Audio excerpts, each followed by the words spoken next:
Okay guys, सो देखते हैं, उसके बाद देखते हैं।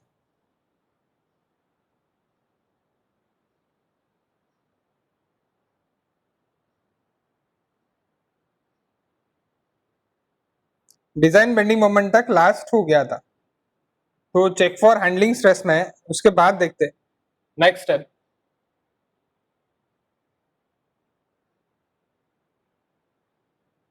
neglecting neglecting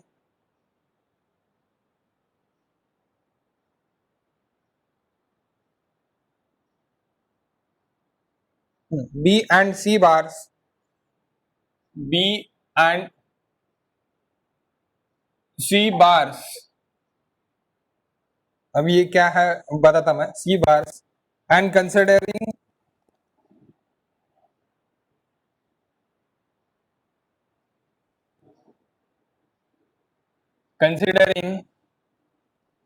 स्क्वायर, सर्कुलर है ना, तो उसको स्क्वायर कंसीडर करना है, तो which are the B and C bars. 1 minute, जैसे कि अभी आपके 8 बार्स थे guys, you have provided 8 bars,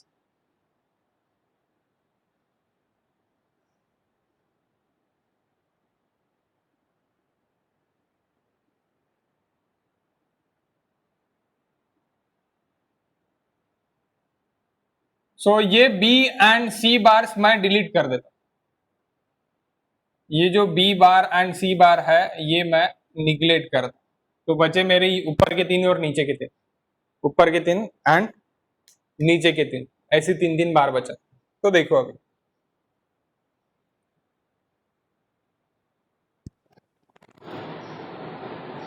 मैंने क्या कर दिया, ऊपर का और नीचे का 3 बार ये निगलेक्ट कर दे, और मैंने क्या कर दिया कि उसको स्क्वायर सेक्शन जैसी एज्यूम कर लिया, स्क्वायर सेक्शन जैसी एज्यूम कर लिया, I am assuming that square section, so here is 3 bars and here is also 3 bars, okay 3 bars है अभी, सो 3 हैश ऑफ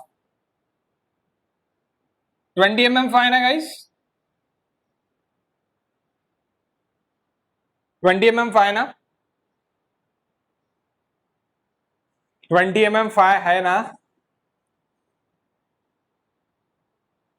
प्लीज से यस और नो, हेलो, आवाज नहीं आ रहा, अगर आप बोल रहे होगे कुछ तो। 20 mm बार है या नहीं है? 20 mm ही है। हाँ 20 mm ही है ना, ओके,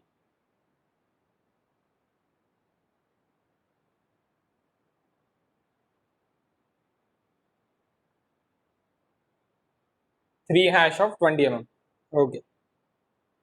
सो देखो गाइस, अब ये जो है ये यहां से यहां तक का आपका डी है,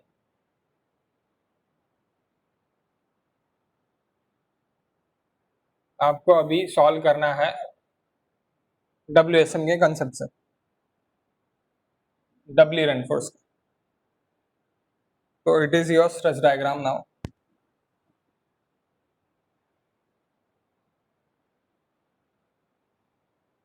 it is X, here is sigma CBC, sigma S, it is X D minus X, and it is your sigma 1 less than sigma CBC, sigma CC, यही आपको स्ट्रेस चेक करना है, सिग्मा सीसी से कम रहने को, that is D dash, that is D dash. So अभी क्या है, what is neutral axis now, neutral axis is equals to X, that X, okay neutral axis is equals area of compression for concrete into CG from neutral axis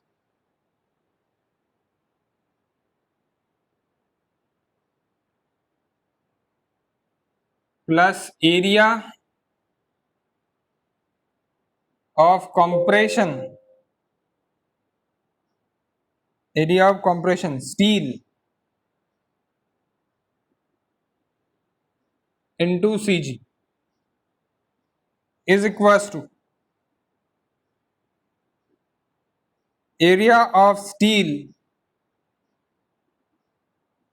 into CG from neutral axis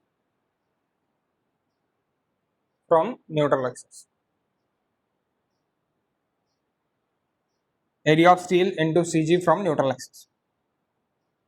तो ये आएगा area of concrete of compression area of compression for concrete into CG from neutral axis, area of steel of compression into CG, and again area of steel into CG from neutral axis. So अभी यहाँ पे जब हम area of compression लेते तो 1.5 times अपन ज्यादा लेते due to creep effect. सो 1.5 मुझे ज्यादा लेना पड़ता है, उसकी जो भी स्ट्रेंथ है, जो भी एरिया है, वो मुझे ज्यादा चाहिए, क्योंकि जो भी मेरा ये है यानी क्या वो है अपना M है, वो क्या किया है मैंने, area of tension of steel is equal to area of compression of concrete, ये मैंने एज्यूम किया. तो यहाँ पे जब मेरा एजम्पशन होगा कंक्रीट यानी स्टील में कंप्रेशन में जब डालूंगा तब मुझे 1.5 टाइम्स उसको ज्यादा लेना पड़ेगा. क्यों ज्यादा लेना पड़ेगा? क्योंकि मैंने मोमेंट मॉड्यूलर रेशियो जो लिया है वो किसके कंपैरिजन में लिया है, टेंशन स्टील के is equal to compression concrete की. Tension steel is equal to compression concrete, इसमें मैंने मॉड्यूलर रेशियो निकाला है. अब मैं दोनों अगर मैं कंक्रीट में ही देखता हूं तो मेरी कुछ लेस स्ट्रेंथ निकलती less strength for compression for steel. That's why उसको कंपैरिजन में पूरे लाने के लिए आपको 1.5 ज्यादा उसको इंटू करना पड़ेगा, यानी इस एरिया को आपको m से अगेन इंटू करना पड़ेगा 1.5. m से अगेन इंटू करना पड़ेगा आपको. क्या इंटू करना पड़ेगा गाइस? 1.5 आपको इंटू करना पड़ेगा. ओके 1.5 आपको इंटू करना पड़ेगा again. 1 minute guys.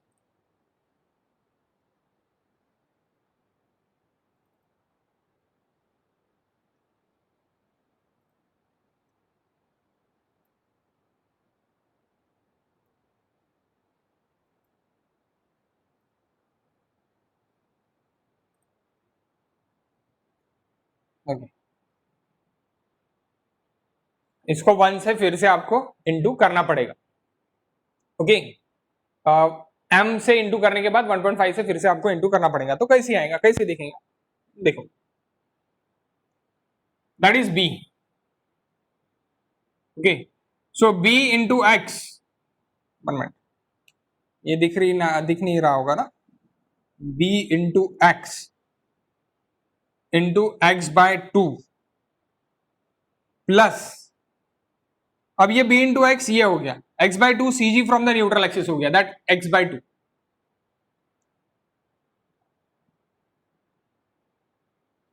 Bye 2 CG, then m into AST, तो 1.5 m इंटू ASC रहेगा. कंप्रेशन स्टील है ना, कंप्रेशन स्टील है, that's why ASC. Okay ASC into CG क्या रहेगा अभी आपका x minus D dash, x minus D dash is equals to area of steel in tension. तो यहां पे m इंटू AST, यहां पे m क्यों ले रहे हैं? क्योंकि ये टेंशन में है. m हमारा क्या है, area of tension is equal to area of compression करने के लिए मुझे m लगता है, यानी m इज इक्वल टू, अगर आप बोलोगे तो m into AST is equal to AC of compression. ये आप बोल सकते, वहां से m निकला है आपका फॉर WSM। ओके, सो इसीलिए ये आप बोल सकते हो, ये आप बोल सकते हो। Okay, so again CG it is equals to D minus x, D minus x. Okay okay guys, so what is D now, what is D dash now and what is D? तो मैंने ये थोड़ा आपको पास पास में निकाल के दिया, लेकिन यहाँ से D डैश रहेगा कुछ ना कुछ। ओके, D डैश भी रहेगा। So here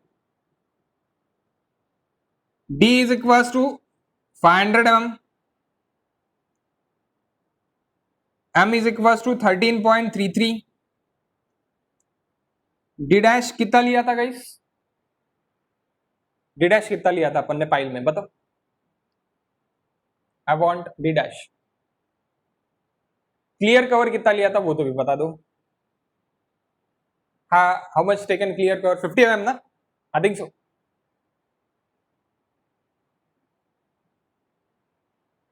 guys clear cover कितना लिया था? 50 mm लिया था ना? 60 mm sir. Clear cover 60 mm लिया था क्या? हाँ सर। ओके, 60 mm हाँ सर। क्लियर कवर 60 mm, तो 60 प्लस 60 mm क्लियर कवर, यानी यहां तक, बाहर से यहां तक 60 mm, तो 60 mm प्लस यानी कैसी?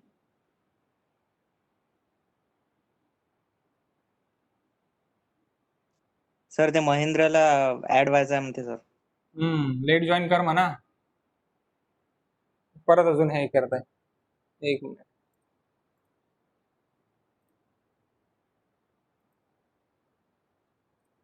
आता ऍड होऊ शकतात कोणी पण, ठीक है। मीटिंग लॉक होऊन जाता, एक्चुअली मीटिंग लॉक हो जाता है, इसलिए ऐड नहीं हो पाता। So D dash is equal to 60 plus 20/2 यानी 70 mm। D dash is equal to 70 mm, क्योंकि बाहर से आपका जो भी ये रहेगा,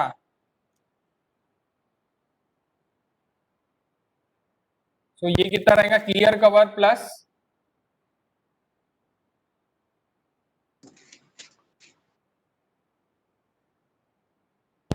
clear cover plus 5/2, that is D dash. Clear cover plus 5/2। Sir बोलेंगे आप ये भी तो मेरा इधर है, फिर नीचे है, तो नीचे क्यों नहीं लिया? इसको कंसिडरेशन अपन कैसी कर रहे हैं गाइस? इसको कंसिडरेशन अपन स्ट्रेट कर रहे हैं, तो वो स्ट्रेट लाइन में है, ऐसी कंसिडर किया है हमने, क्योंकि कंसिडर ही अपना स्ट्रेट लाइन में, तो इसलिए यहाँ से यहाँ तक का आप डेप्थ मत लो। ओके, आप सिर्फ और सिर्फ डेप्थ क्या लो? कॉर्नर का डेप्थ जो भी आएगा आपके सर्कल का, वो आपको लेना पड़ेगा, that is D dash. Okay okay, next next next क्या रहेगा? What is AST? ASC, AST is equals to ASC, same रहेगा। AST is equals to ASC is equals to pi/4 into pi/4 into D square. अब यहाँ पे ये D dash है, तो D क्या रहेगा गाइस? यहाँ पे D भी निकाल लो आप, तो D is equals to nothing but 500 minus 70, it is nothing but 430 mm, and pi/4 into 20 square into 3 ऊपर 3 नीचे, 3 ऊपर 3 नीचे, हाउ मच?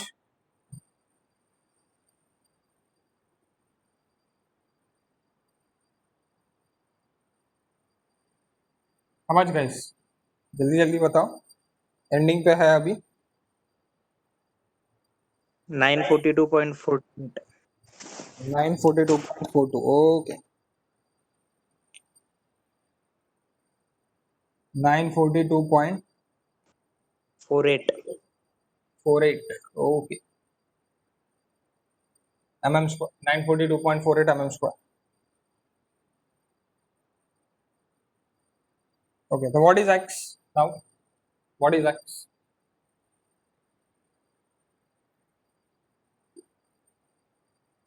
x क्या है? यहाँ पे डाल दो values. b is equal to क्या है? b भी नहीं लिखा क्या हमने? b इज इक्वल टू क्या रहेगा? b is equal to D रहेगा गाइस, जो b रहेगा वही d रहेगा। One minute, b is equal to b भी बोल सकता, d is equal to b। So 500 into x square by 2 plus 1.5 into 13.33 इस फॉर्मूले में डाल दे रहा, into A S T is equal to A S C 942.48 into x minus D dash is equal to M 13.33 into A S T 942.48 into D minus D it is equal to 430 minus 70, sorry, minus x. How much? X is equals to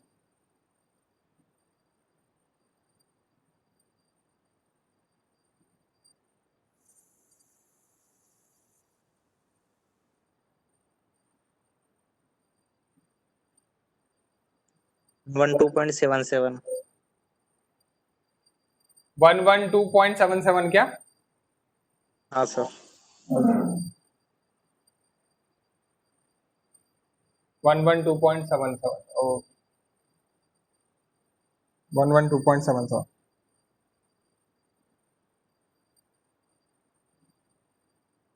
Next, MR based on compression.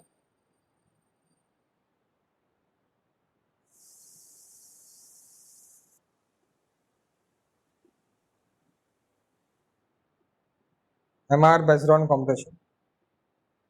C1 L1 plus C2 L2. So MR sigma into B into X. So sigma it is equals to जो भी वहाँ पे sigma है that sigma divided by 2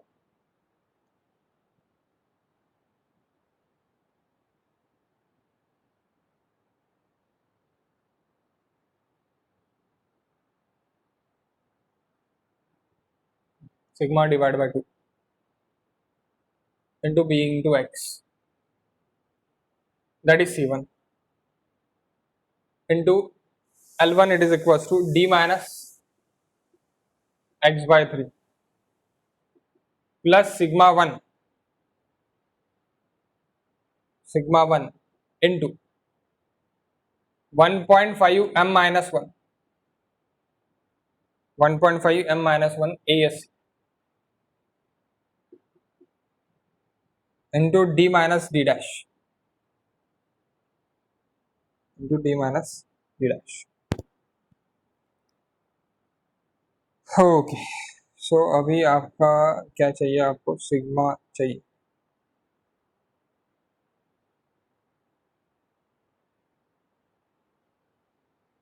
तो sigma 1 आपको sigma चाहिए, आपको निकालना क्या है, आपको ये फाइंड करना है, सिग्मा 1 फाइंड करना है। तो that is not a sigma CBC, आप यहाँ पे सिर्फ और सिर्फ सिग्मा लिखो, आपको ये सिग्मा फाइंड करना है, सिग्मा सीबीसी फाइंड करना है, ओके सॉरी सिग्मा 1 फाइंड करना है। तो आपके पास एमआर है, मोमेंट आपने निकाला है, मोमेंट कितना निकाला है आपने, तो बाय सिमिलर ट्रायंगल मेथड अपन ये भी निकाल सकते हैं।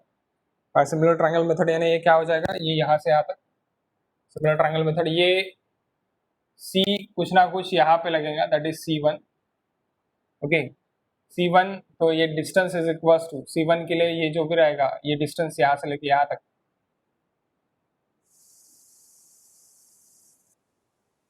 d माइनस एक्स यहाँ पे, और that L1 is equal to d minus x by 3 and L2 is equal to यहाँ पे जो भी लगेगा,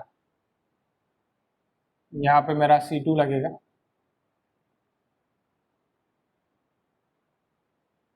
C2 के लिए डिस्टेंस क्या है आपका, d माइनस डी डैश, तो इसलिए यहाँ पे d minus D dash L2, C2 is equal to sigma 1 यहाँ पे जो भी स्ट्रेस वन होगा, सिग्मा 1 इंटू 1.5 ASC माइनस जितना भी एरिया आपका कंक्रीट ले रहा है, स्टील ले रहा है कंक्रीट का, उतना minus, that's why 1 minus into ASC, okay and next it is equals to, अभी मुझे इन टर्म्स ऑफ इसमें देना पड़ेगा, देखना पड़ेगा सिग्मा के, तो ये sigma 1, okay, sigma it is for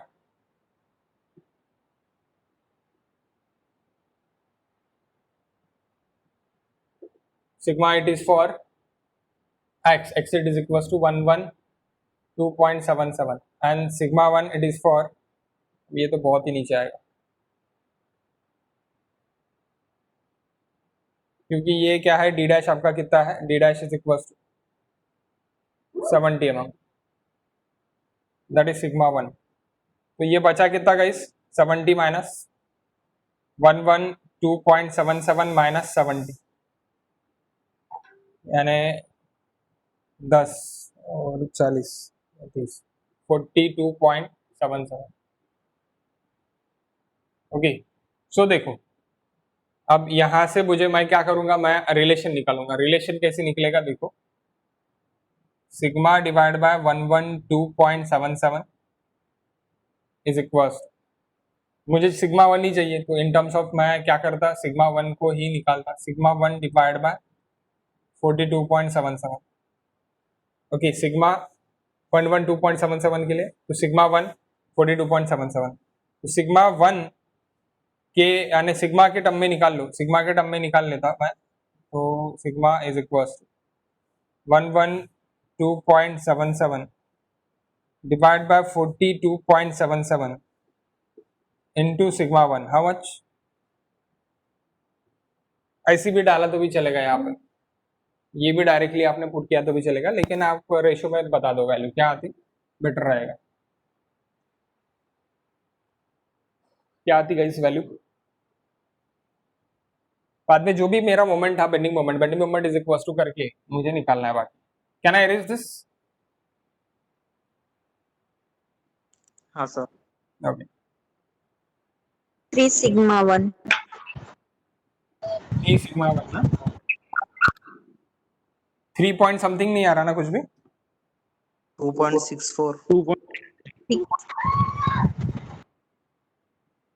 2.64 आ रहा है क्या, हाँ ओके, 2.64 सिग्मा 1, ओके। सो मैं क्या करूंगा अभी, वो M R is equal to मैं कर दूंगा, एम आर कितना निकला था मोमेंट आपका guys, equating M R is equal to maximum bending moment,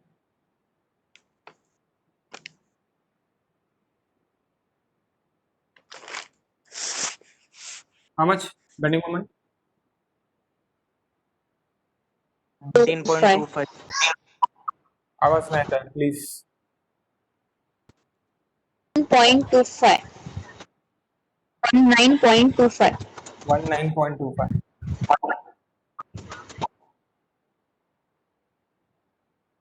19.25, okay, 19.25 maximum bending moment ये आ गया, तो वो वहां पे पुट कर दो, 19.25 into 10⁶ is equal to sigma 1 के जगह, सिग्मा की जगह सिग्मा 1 पुट कर दो, 2.46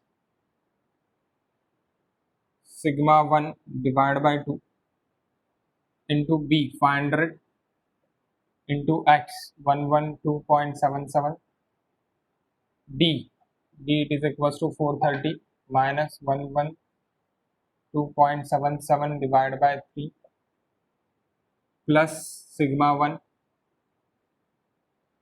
into 1.5 into 13.33 minus 1 into ASC is equals to 942.48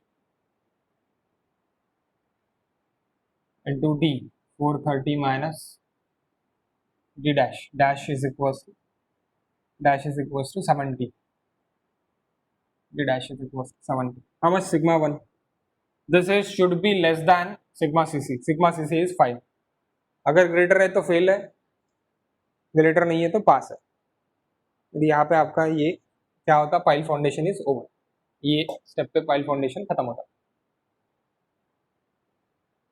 बताओ गाइस,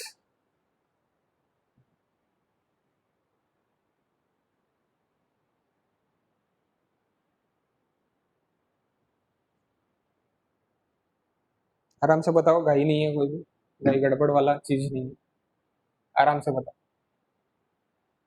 जो भी नहीं समझा वो पूछ सकते हैं, क्योंकि ये सब एजम्पशंस वाला पार्ट है और डब्ल्यूएसएम वाला पार्ट है, क्योंकि डब्ल्यूएसएम आपको बहुत टाइम हो गया, नियर अबाउटली इट इज 1 ईयर कि डब्ल्यूएसएम में आपने टच नहीं किया है। तो अगर आपको डब्ल्यूएसएम देखना है तो मेरे प्लेलिस्ट में डब्ल्यूएसएम का अगर रिवाइज करना है तो आप रिवाइज कर सकते हैं। प्लेलिस्ट में मेरे गेट डब्ल्यूएसएम करके है, तो वहां से आप कंसेप्ट पूरे डब्ल्यूएसएम के रिवाइज कर सकते हो। ओके, अनलिस्टेड है फिलहाल, कुछ दिनों में प्राइवेट हो जाएगा तो इसलिए आगे अभी आपको अगर करना है तो आप कर सकते हैं।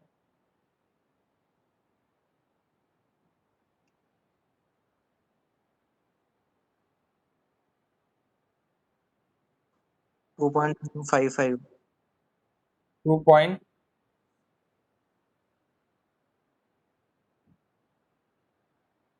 2.055 सर. 2. 055. Okay 0.55 hand safe. अब आप मुझे पूछोगे कि ये निकालना जरूरी है क्या? नहीं है जरूरी।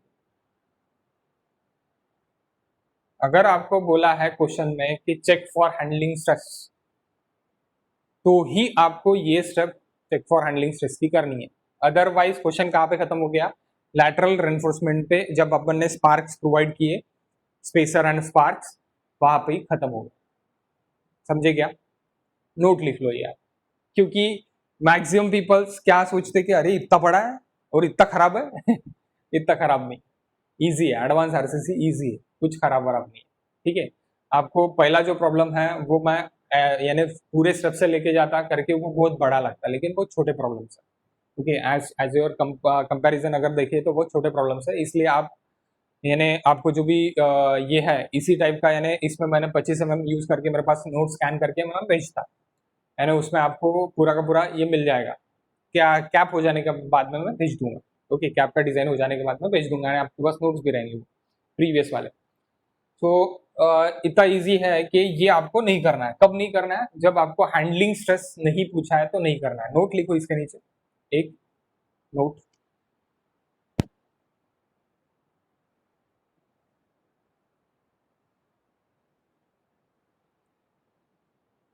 Check for handling stress,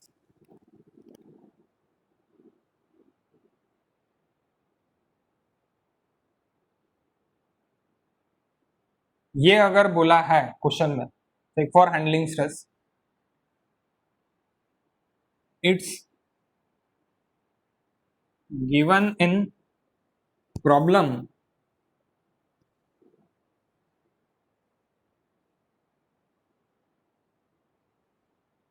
then go for this.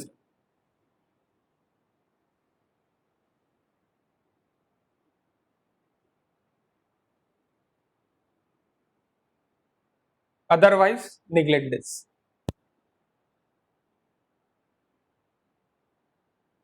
Otherwise neglecting check for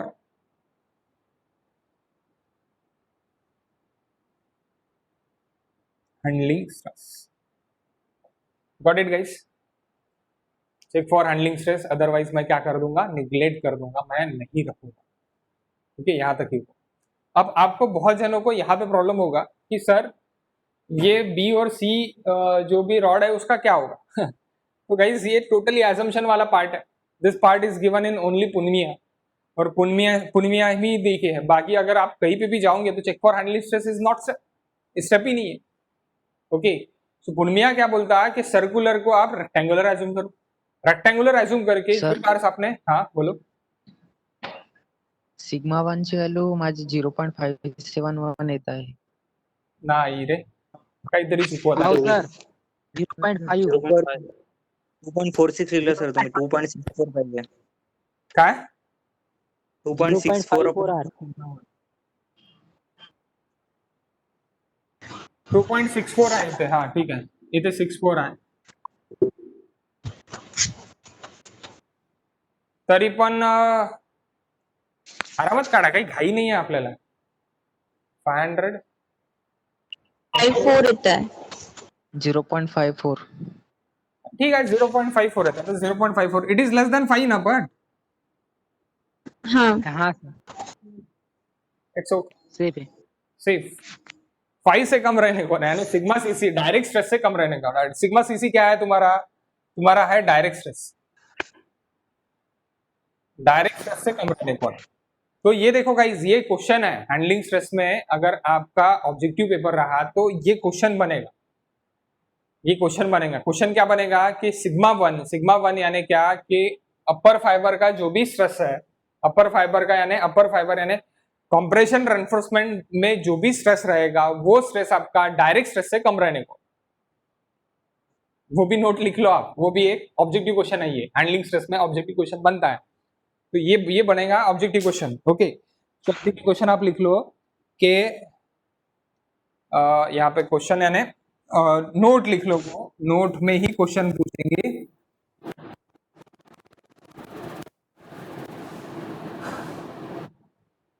compression reinforcement at compression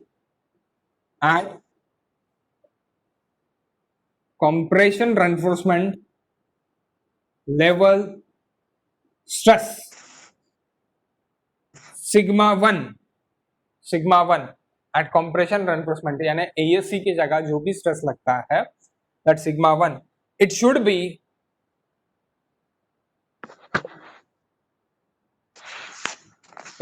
less than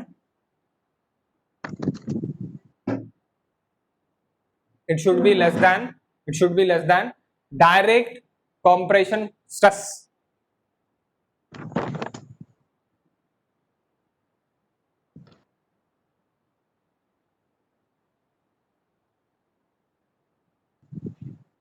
In concrete for handling stress.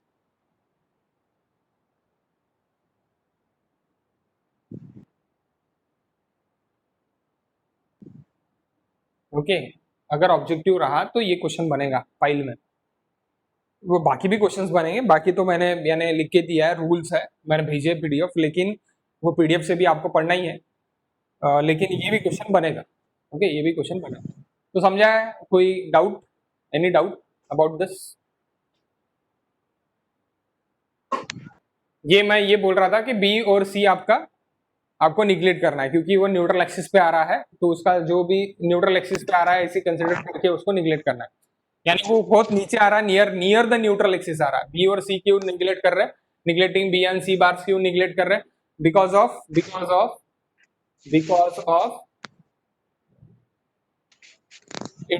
it's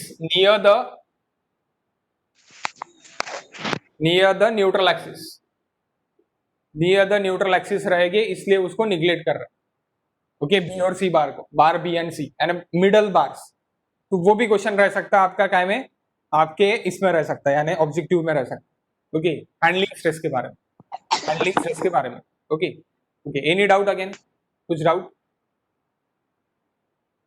doubt guys? If you have no doubt then आज का class अपन यहाँ पे खत्म करते और कल के लिए देखते हैं।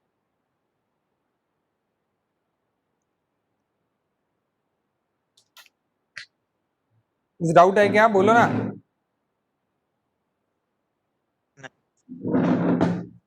नहीं है तो कल अपन लेते कैप, डिजाइन ऑफ कैप। ये डिजाइन ऑफ पाइल फुटिंग आपका ओवर हो गया, रेनफोर्समेंट डिटलिंग हम डिजाइन ऑफ कैप हो जाने के बाद उसके साथ में ही उसका करेंगे। डिजाइन ऑफ कैप इसके बाद वाला ही टॉपिक है, सेम टॉपिक। ये सिर्फ और सिर्फ एक सिंगल पाइल आपकी अभी डिजाइन हो गई है। ओके ओके गाइस, आणि तर सांगा काय बी आणि सी बार म्हणजे का बरं नाही घेतले? तेच सांगतो ना, नियर द न्यूट्रल ऍक्सिस आहे म्हणून नाही घेतलेलं आहे, म्हणून निग्लेक्ट केलेलं आहे। आणि मी नाही केलेलं आहे, पुढे मी आणि निग्लेक्ट केलेलं आहे। बी आणि C middle bar of the that section neglected due to near the neutral axis, असं म्हणणं आहे त्यांचं, म्हणून आपण ते दोन नाही घेणार आणि वरचे आपण स्ट्रेट ऍझ्युम करणार। ठीक है।